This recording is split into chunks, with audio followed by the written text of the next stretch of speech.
প্রত্যেক বৃহস্পতিবার মানেই সারা সপ্তাহে টেলিপর্দার ফল প্রকাশের দিন। লক্ষ্মীবারে কার কত লক্ষ্মী লাভ হলো তা জানা যায়।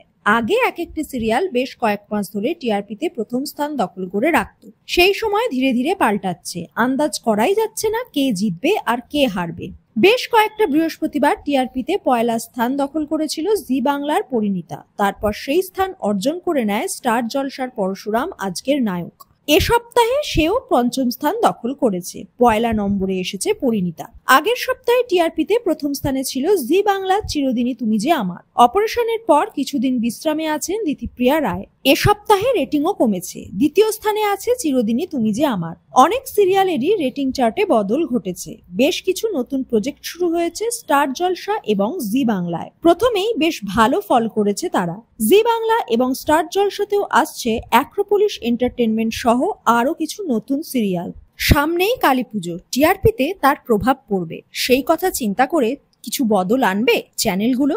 এক মাস পেরিয়ে গেলেও টিআরপিতে ভালো ফল করতে পারেনি ভোলে বাবা পারকারেগা। তারকাখচিত ধারাবাহিক হলেও ভুল সময়ের জন্যই টিআরপি পেল না ধারাবাহিকটি, এমনটাই মত দর্শকদের। তবে তাদের গল্পেও আসছে নতুন মোড়। গানের অনুষ্ঠানে পাড়ার গুন্ডাদের হাত থেকে গল্পের নায়ক বাঁচাবে নায়িকাকে। তারপর এক ঘরে বন্দী হয় দুজনে। এরপর কি হবে? সত্যি কি টিআরপি বাড়বে? তা জানা যাবে আগামী সপ্তাহে। ম্যাজিক মোমেন্টস এর আরো একটু সিরিয়াল প্রায় ধুঁকছে। আরম্ভ হওয়ার পর থেকেই রেটিং চার্টে ঊর্ধ্বমুখী ছিল না। মাঝে কয়েক সপ্তাহে ভালো ফল করেছিল, কিন্তু এই সপ্তাহে আবার দশম স্থানে চলে গেছে। স্বতন্ত্র পার্বতীর সম্পর্ক মেনে নিতে পারছে না দর্শক। এই সিরিয়ালেও আসছে নতুন মোড়।